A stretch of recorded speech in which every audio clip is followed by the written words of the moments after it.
സർക്കാർ പരിപാടികളിലും രാഹുൽ മാങ്കൂട്ടത്തിൽ സജീവം. കോൺഗ്രസിന് ഇപ്പോഴും അയിത്തം. പാലക്കാട് മണ്ഡലത്തിൽ എല്ലാ പൊതുപരിപാടികളിലും സർക്കാർ പരിപാടികളിലടക്കം രാഹുൽ സജീവമായി. ഇന്ന് നടന്ന പട്ടയ വിതരണ മേളയിലും വിദ്യുച്ഛക്തി വകുപ്പ് മന്ത്രി കൃഷ്ണൻകുട്ടി, ശാന്തകുമാരി MLA എന്നിവർക്കൊപ്പം രാഹുൽ വേദി പങ്കിട്ടു. നിയമസഭയിൽ രാഹുലിനെതിരെ രൂക്ഷമായി പ്രതികരിച്ച ശാന്തകുമാരി MLA വളരെ സന്തോഷത്തോടെയാണ് രാഹുലിനൊപ്പം ഇന്ന് പട്ടയമേളയിൽ പങ്കെടുത്തത്. ആ ദൃശ്യങ്ങൾ നമുക്കൊന്ന് കാണാം.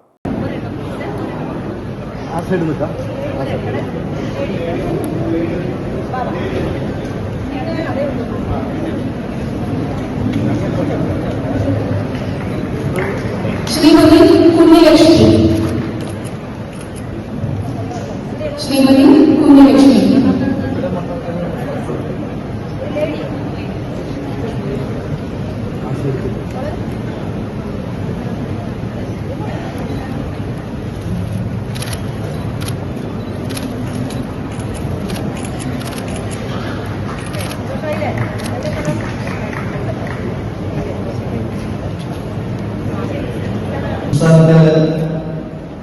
കാലാകാലങ്ങളായി മാറിവരുന്ന സംസ്ഥാനത്തിൽ ഭൂമിയില്ലാത്ത കൂടുതൽ മനുഷ്യന്മാർക്ക് പരമാവധി ഭൂമി കൊടുക്കാൻ വേണ്ടിയിട്ടുള്ള നിരവധിയായ പരിഷ്കാര പ്രവർത്തനങ്ങൾ അത് ഐക്യകേരളത്തിന്റെ രൂപീകരണ കാലഘട്ടത്തിൽ തുടർന്നുകൊണ്ടിരിക്കുന്ന ഭൂരഹിതമില്ലാത്ത കേരള പദ്ധതി നടപ്പിലാക്കിയ ബഹുമാനായ കേരളത്തിന്റെ മുൻ മുഖ്യമന്ത്രി ശ്രീ ഉമ്മൻചാണ്ടി സാറിന്റെ ജന്മദിന കൂടിയായ ഈ ദിവസം കേരളത്തിൽ സ്വന്തമായി തലചായ്ക്കുവാൻ ഇടമില്ലാത്ത മനുഷ്യന്മാരും ഉണ്ടാകാൻ പാടില്ല എന്ന നിർബന്ധ ബുദ്ധിയായ സംസ്ഥാന പദ്ധതിയുടെ തുടർച്ച പിന്നീട് മാറുന്ന ശ്രീ പിണറായി വിജയൻ സർക്കാരിലൂടെ മുന്നോട്ട് പോകുന്നത് വലിയ സന്തോഷം ഈ അവസരത്തിൽ രേഖപ്പെടുത്തുന്നു.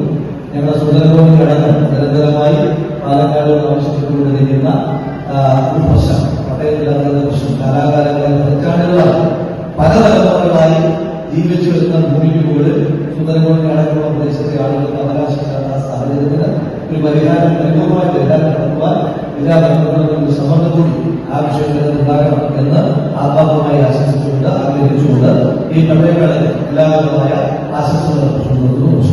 പട്ടയമേളയിലെത്തിയ രാഹുലിനൊപ്പം ഒരു സെൽഫി എടുക്കുവാൻ ആളുകൾ ഓടിക്കൂടി.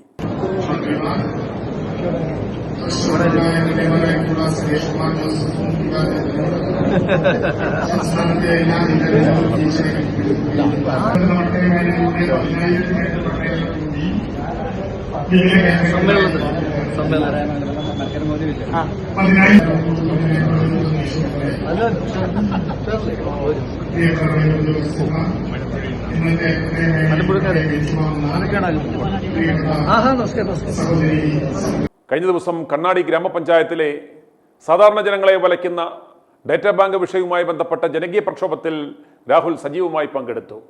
തന്റെ മണ്ഡലത്തിലെ പരിപാടിയിൽ രാഹുൽ ഒറ്റയ്ക്കല്ല, പ്രതിപക്ഷ നേതാക്കളെ കൂടി ഒപ്പം കൂട്ടിയാണ് പ്രക്ഷോഭവും ജനകീയ ബോധവൽക്കരണവും നടത്തിയത്.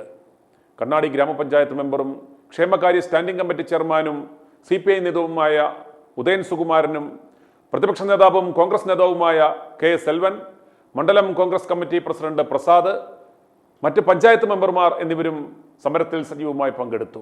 ലൈഫിൽ ആപ്ലിക്കേഷൻ ഉൾപ്പെടെയുള്ള പ്രയാസം തഹസിൽദാർക്കറിയാം. അതിപ്പം വീട് അനുവദിക്കപ്പെടാനുള്ള പ്രയാസം ആ ലൈഫിൽ ചെയ്യുന്ന ആളുകൾക്ക് പോലും ബുദ്ധിമുട്ടുണ്ടാകുന്ന രീതിയിൽ ഡേറ്റാ ബാങ്ക് ഇഷ്യൂ ആണ്. രണ്ട്, ഓൾറെഡി ഏതെങ്കിലുമൊക്കെ ബാങ്കിലിരിക്കുന്ന ലോൺ അതിന്റെ കാലാവധി കഴിയുമ്പോൾ അത് ഡേറ്റാ ബാങ്കിൽ ഉൾപ്പെടുന്നതിന്റെ പേരിൽ പുതുക്കാൻ കഴിയാത്ത സാഹചര്യം. പുതിയതായിട്ട് ഈ വസ്തു മാത്രമുള്ള ആളുകൾക്ക് അവരുടെ മക്കൾക്ക് വിദ്യാഭ്യാസ ലോണും വിവാഹത്തിനൊരു ലോണൊക്കെ എടുക്കണമെങ്കിൽ അത് കഴിയാൻ പറ്റാത്ത സാഹചര്യം. അസുഖമുള്ള ലോണൊക്കെ സാധാരണക്കാരായിട്ടുള്ള ആളുകൾ അഫക്റ്റ്. ഇവർ പറയുന്ന വാദം പ്രയോറിറ്റി ചെയ്യുന്നുണ്ട്. 1.5 വർഷമൊക്കെ ആയിട്ട് ഇവിടെ നടന്ന ചെരുപ്പ് കഴിയുന്ന ആളുകളുടെ സ്പെസിഫിക് കേസ് സ്റ്റാൻഡിംഗ് കമ്മിറ്റി നടക്കുന്ന ആളുകൾ പറയുന്നത് സ്പെസിഫിക് എന്ന് പറഞ്ഞൊരു പേര് പറയുക. അപ്പോൾ ഇന്ന് ലൈഫിലൊക്കെ എന്ന് പറഞ്ഞാൽ ഒരുപാട് കാലം കാത്തിരിക്കുമ്പോൾ ഒരു വീടിന്റെ വീടിലേക്ക് എടുക്കുന്നു.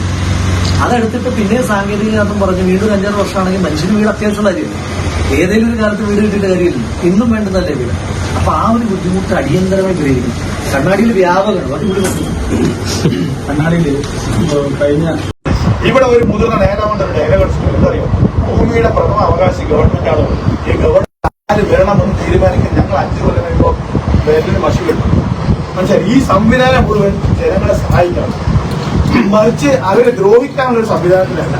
അങ്ങനെ ഒരു സംവിധാനത്തിലാണ് പോകുന്നതെങ്കിൽ ഞങ്ങൾ ഇതിന് എതിർക്കും. അതിൽ രാഷ്ട്രീയമോ മതമോ അല്ലെങ്കിൽ ഒരു പ്രശ്നമില്ല. ഞാൻ MLA തന്നെ പറഞ്ഞു, ഞാൻ CPIയുടെ ജനപ്രതിനിധിയാണ്. നമ്മളവർ ഒഴിവാക്കി എന്തായിക്കോട്ടെ, പക്ഷെ ഇപ്പോഴും CPIയുടെ ജനപ്രതിനിധിയാണ്. ഇദ്ദേഹം കോൺഗ്രസിന്റെ ആളാണ്. എന്റെ കൂടെ സമരം ചെയ്യുന്ന കലാവധി മെമ്പറുണ്ട്, അനീഷ് ചേട്ടൻ, ചിലർ അവരൊക്കെ കോൺഗ്രസിന്റെ ജനപ്രതിനിധിയാണ്. അപ്പൊ ഞങ്ങൾക്ക് ഒറ്റ ആവശ്യമുള്ളൂ, ജനങ്ങൾക്ക് ന്യായമായിട്ടൊരു തീരുമാനം. അതിൽ നിന്ന് ഞങ്ങൾക്ക് നേരത്തെ ഉറപ്പ് തന്നാണ്. 21 ദിവസമായിട്ട് ആ ഉറപ്പിന്റെ ഉറപ്പ് പോലെ അവിടെ തന്നെ കിടക്കുന്നുണ്ട്. 2009-10-2025 തീരുമാനം അത് നടപ്പിലാക്കുന്നതിന്റെ ഉറപ്പ് കിട്ടാണ്ട് ഈ സമരം ഇവിടെ അവസാനിപ്പിക്കുന്നു. ആരൊക്കെ പോയത്? ഇതിന്റെ പഞ്ചായത്ത് കമ്മിറ്റിയിൽ കമ്മിറ്റി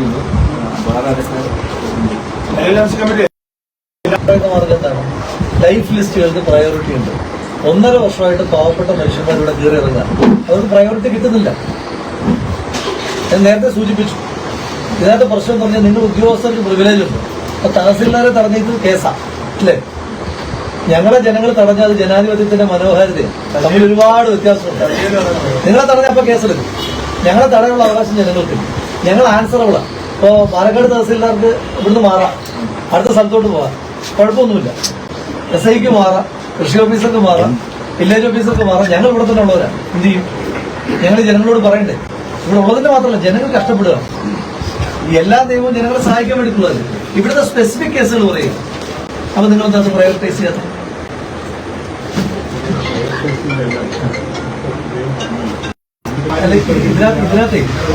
ഇതിനകത്ത് നിങ്ങൾ നടത്തിയ പഠനം മെക്കാനിക്കൽ പഠനം, മനുഷ്യന്മാർ പോയി നടത്തിയ പഠനം. നിങ്ങളുടെ സർവേ എങ്ങനെയാണ് നടത്തിയത്? നിങ്ങളുടെ സർവേ സാറ്റലൈറ്റ് സർവേ അല്ലല്ലോ. നിങ്ങളുടെ സർവേ എങ്ങനെയാണ് നടത്തിയത്? നിങ്ങളുടെ സർവേ മനുഷ്യന്മാരല്ലേ? ഉദ്യോഗസ്ഥർക്ക് പറഞ്ഞാൽ നിങ്ങൾ മെക്കാനിക്കലായി പ്രവർത്തിക്കേണ്ടവരല്ലോ, മനുഷ്യന്മാരാണ്. ആ മനുഷ്യന്മാർ പോയി സർവേ ചെയ്യുമ്പോൾ എന്തുകൊണ്ടാണ് ഈ യാഥാർത്ഥ്യത്തിൽ ഉൾക്കൊള്ളിക്കാൻ പറ്റാത്തത്? 10-40 വർഷമായിട്ട് വീട് നിൽക്കുന്ന സ്ഥലം എങ്ങനെ പെട്ടെന്ന് കുറ്റപ്പാടാകുന്നത്? ഒരു സർവേ അതിനകത്ത് 100 കണക്കിന് ഫേമസ് ഉണ്ടാവും. അതിനകത്ത് സാറ് പറഞ്ഞാൽ 40 വർഷത്തെ കൊടുക്കുന്ന 50 വർഷം കൊടുക്കുന്ന ഇപ്പം കെട്ടി കൊടുക്കുന്ന എല്ലാം ഉണ്ടാവും, സംഭവിച്ചു. നമ്മൾ ബാക്കിയുള്ള ഭാഗമുണ്ടല്ലോ, അപ്പം ആ ബാക്കിയുള്ള നമ്മൾ ഉൾപ്പെടുത്തുമ്പോൾ ഏത് സർവേ നമ്പർ ഉൾപ്പെടുത്തും? അത് ഞാൻ ചോദിച്ചോട്ടെ, എന്റെ സിമ്പിൾ ചോദ്യം. അതായത് ഇത് കാരണം ജനങ്ങൾക്ക് ബുദ്ധിമുട്ടുണ്ടാകുന്നില്ല എന്ന് കൃഷി ഓഫീസർ പറയുന്നുണ്ടോ? ഞാൻ പറയില്ല, ജനങ്ങൾക്ക് ബുദ്ധിമുട്ടില്ല. ഞാൻ ചോദിക്കുന്നത് ഡയറക്റ്റ് ചോദ്യം. ഈ നിങ്ങൾ ചെയ്ത ഈ അശാസ്ത്രീയമായ പ്രവർത്തനം കാരണം ഒറ്റ കാര്യമുള്ളൂ. ഈ അശാസ്ത്രീയമായ പ്രവർത്തനം കാരണം ഒരു മനുഷ്യനെങ്കിലും ബുദ്ധിമുട്ടുണ്ടായിട്ടുണ്ടോ? അതിൽ തർക്കമുണ്ടോ? ബുദ്ധിമുട്ടുണ്ടായിട്ടുണ്ടോ? ഞാൻ ചോദിക്കുന്നതേ ഉള്ളൂ. നമ്മുടെ ലോജിക്ക് നിങ്ങൾ നിയമമാണ് പറയുന്നത്, നിങ്ങളുടെ നിയമത്തിന്റെ മെക്കാനിക്കൽ സൈഡാണ് പറയുന്നത്. ഞാൻ ചോദിക്കുന്നത് മനുഷ്യന്മാർക്ക് വേണ്ടിയിട്ടുള്ള നിയമം ഒരാൾക്കെങ്കിലും ഒരാൾക്കും ബുദ്ധിമുട്ടുണ്ടായിട്ടുണ്ടെന്നാണ് ഞാൻ ചോദിക്കുന്നത്. ഇത്രേ ഉള്ളൂ. ഒരാൾക്കും ബുദ്ധിമുട്ടില്ല എന്ന് പറയുന്നത് അല്ല, ഞാൻ ചോദിക്കുന്നത് ഇത്രേ ഉള്ളൂ. ഒരാൾക്കും ബുദ്ധിമുട്ടില്ല എന്ന് നിങ്ങൾക്ക് അവകാശവാദമുണ്ട്.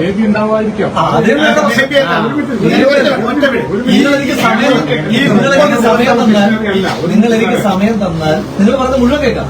ഞങ്ങളുടെ കൺസേൺസ് നിങ്ങൾ കേൾക്കൂ. നിങ്ങളിതിനെ ഇവിടെ ഒരു കുഴപ്പമില്ല, നിങ്ങളിവിടെ ഒരു കുഴപ്പമില്ല എന്ന് പറയരുത്. ഇവിടെ കുഴപ്പമുണ്ടെന്ന് ആദ്യം സമ്മതിച്ചു. ആദ്യം ഞങ്ങൾക്ക് വാക്കാൽ കളക്ടർ സമ്മതിക്കുന്നുണ്ട് കുഴപ്പമുണ്ടെന്ന്. ആ കുഴപ്പം മാറ്റുന്നത് നിങ്ങൾ പറയുന്നുള്ളൂ. ഇനി നിങ്ങൾ ഒരാൾക്കും കുഴപ്പം വന്നിട്ടില്ല എന്ന് പറഞ്ഞു കഴിഞ്ഞാൽ ജീവനുള്ള മനുഷ്യന്മാരെ അത് നിങ്ങൾ പറയുന്നുള്ളൂ. ഞങ്ങളുടെ മാത്രമേ ഇത് എപ്പോഴെങ്കിലും നമ്മൾ 1.5 വർഷമായിട്ട് നടന്നിട്ടുണ്ടാകുന്ന